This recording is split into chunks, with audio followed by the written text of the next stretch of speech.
empty arrays and empty folders. Nothing's in there. Create. Okay, we're good. It's loading. It's taking a sec. Nothing's happening, but it's doing it. It takes a while. And now, okay, look at 704 print messages. That means every single one of these folders are full of dynamically generated data assets. And I didn't have to do a thing except debug for a few hours. It's fine. Beats the pants off of manual iteration. We love tools. Okay, so now I've got in each of these folders sorted player and then element, and then I just threw all of the different ones of that element for both players in here. So, but they're sorted first by type, I guess alphabetically. So I can see Kale and Rena ascent, Kale and Rena attack, Kale and Rena cast. And I can see all those. And then they default, I've got the type. And then these are just kind of arbitrary baseline values for some of these numbers, but they're something, so they're not nothing. Robot generated a lot of that, but now I can go back to the dictionary thing and hit init spell dictionary. Let's see, force fill containers. No, did that not do it? No spells to add or array is empty. What's the button? Okay, well, it made the things, and now I've got all those. Great, tooling done. Okay, so I just didn't build. That was silly. So I did it, and we didn't even get to see it happen. But they are all filled now. So all the arrays, I've got basically these ones. There's not really much point in having these be exported.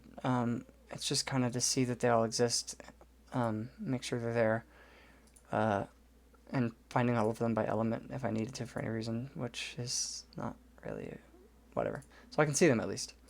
And then, so these charts, Godot has this weird problem with exports of nested dictionaries. Like, once it gets past the first dictionary, it's like, whatever, I don't know, dictionary of something.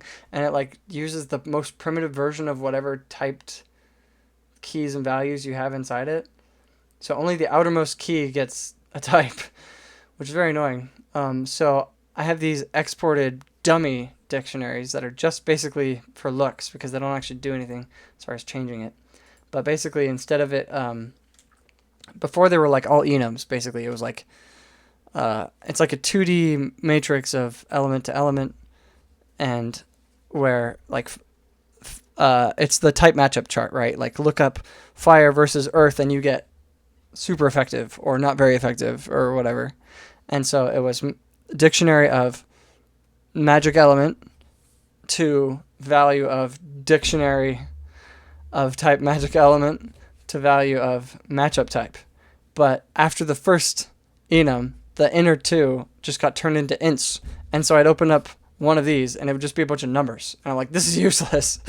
So the dummy basically stringifies the enum, which means I can't really change what's on the inside, but that's fine because it works as an enum internally. So this is just for visual purposes, which is maybe a little bit wasteful on the memory side, but I can always turn off the export, and that's no big deal. But I can at least see that they're all hooked up correctly. So when I go to, I got two things, both the matchup chart, so I can say fire, the attacker, and then dictionary, and I can see against fire it does this, against iron it does this, against earth it does this, and I can see all of them. Very handy. And then same thing for the spell chart, I can see for this move, I've got the fire version is here, the iron version is here, the earth version is here, the wood version, etc. So they're all hooked up. This is a major milestone in recreating the functionality of the Unity demo from like 5 years ago, however long ago it was.